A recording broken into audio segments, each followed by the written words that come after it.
Lewis Hart for The Ring magazine, joined today with Joseph Parker ahead of a massive fight week at the O2 Arena as you take on Fabio Wardley. We're here on fight week. How are the feeling, how are the thoughts ahead of Saturday night? Looking forward to it. Looking forward to the fight, looking forward to Saturday night. And it's been a great camp. I just want to go out there and do my best, put it all on display and win. Yeah. Does it feel, I guess, a bit of a relief? Because it's been a frustrating, I guess, year, you could say, for yourself. Would you say it's a relief, I guess, to be here on Saturday? You know, you've got a big fight on your hands. So everything happens at the right time, and we've been training away in the quiet in New Zealand, and we had a great camp in Ireland. And it's nice to have a fight locked in, have an opponent, have a date, and something to aim towards. So it's nothing's frustrating. Just take it as it comes. Yeah. I guess, how would you describe this year, though, if you were to look at it for a career perspective? A very slow year. Yeah. And I had the fight in February, then had this whole time just to be training. But once you have a fight locked in, everything changes. Be nice to fight more often, but it's out of our control. What we can control is what we do in the off time. I guess you say there about it being a slow year. With yourself now, a mature part of your career, you've had years of experience in the game. How did you deal with it, or how do you deal with that slowness, I guess, in a career where you want to be fast? Just whatever you can control is what you can, and everything else just happens when it happens.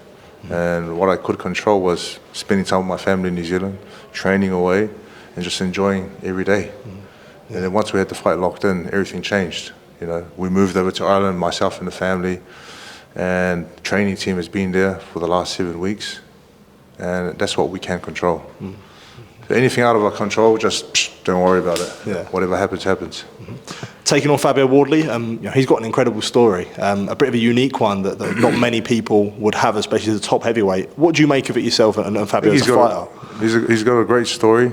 They always touch on the white-collar background and not having any amateur experience, and what he's done in his professional career so far. It's been great to see. But I do feel that, this is a different level fight for him. And that's what I'm going to show on Saturday night. Do you think you take a lot when you look at the Hooney fight and how that was going for him? The Hooney fight, you can take a lot from that fight, but also you can take a lot from the last 4 or 5 fights. Don't just focus on the last fight. I mean, everyone could have been a bad day in the office, or it could have been that Hooney was just a better boxer than he was, and he caught him at the right time. But we've seen everything that he does in the ring, and it's no surprise to myself and the team, and we have a good game plan. Yeah. It's a heavyweight division. You're always going to face punchers, but when you do face someone like Wardley, who I guess has that one-punch knockout power we've seen in that Hooney fight, how much of an emphasis is there that there is that idea, I guess, of being perfect and not having that time to switch off? That's what we aim. That's what we aim to do in every fight. Since I looked up with Andy's switched on for the entire fight. There's no time to switch off, because that's whenever you switch off, it doesn't go your way.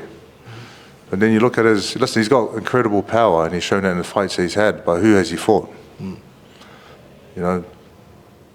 Not all the top fighters are, in the division, so he does have power, and we do respect that, and we've done everything we can to prepare for what he brings. We spoke about the previous fight, Hooney there, and you spoke about sort of things to take from multiple fights. There was definitely parts in the Hooney fight where people could say, look, he felt like he was almost being sorry for himself there. Is that something you look at as well, would you say? You feel like he was almost sort of, before the knockout faded and having that sort of sorry for himself? I think with this, he'll learn a lot from that last fight. And even though it wasn't going his way, he got the win. And it's a big learning experience for him, facing someone like Hooney with the experience that he had, or he came with. So I guess with this fight, he's, who knows what he's going to do. I'm sure he's gone away with his team and worked away what they need to work on. Okay.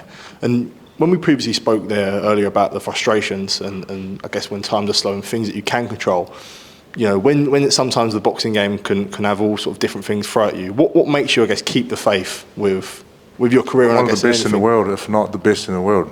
And I know my time will come. And it's just about staying patient, staying hungry, staying disciplined, and doing what you need to do every day, living the life, enjoying your work. And my time will come. My team, our time will come. Just stay patient. That must be hard, though, when you feel like you see how the landscape of the division changes and you feel like, look, I've done this amount and I feel like I deserve to be in this position. If it's not happening, that must be hard, though, to keep the faith at times, would you say? Okay. To be honest, I don't really care. I just want to fight the best in the world and give the best account of myself. And anything else that I can't control, don't really care. It'll come. Our time will come, and it will come, because we're putting in the work. We've been putting in the work, all of us. And I'm in the best shape I've ever been in my whole life. Best prepped. Yeah. Okay, good stuff. And look, before I do let you go, Mike Coppinger said on Inside the Ring yesterday that Oleksandr Usyk is aiming a return for 2026, and he said, look, the aim really is the winner of Saturday night. And when you do hear that, I guess that gives you more faith that eventually, a win on Saturday night gives you that shot that you've been wanting for I guess over a couple of years now. It's nice to hear that, but I don't really care. I just want to focus on my fight on Saturday night and focus on what I have to do, and give Saturday night my full energy. Everything else will come later on, the fight with Usyk or whoever he wants to fight next, but I'm going to get this right, and I will. Yeah. Good stuff. Joseph, appreciate the time, and all the best on Saturday, mate. Thank you. Cheers. Thank you.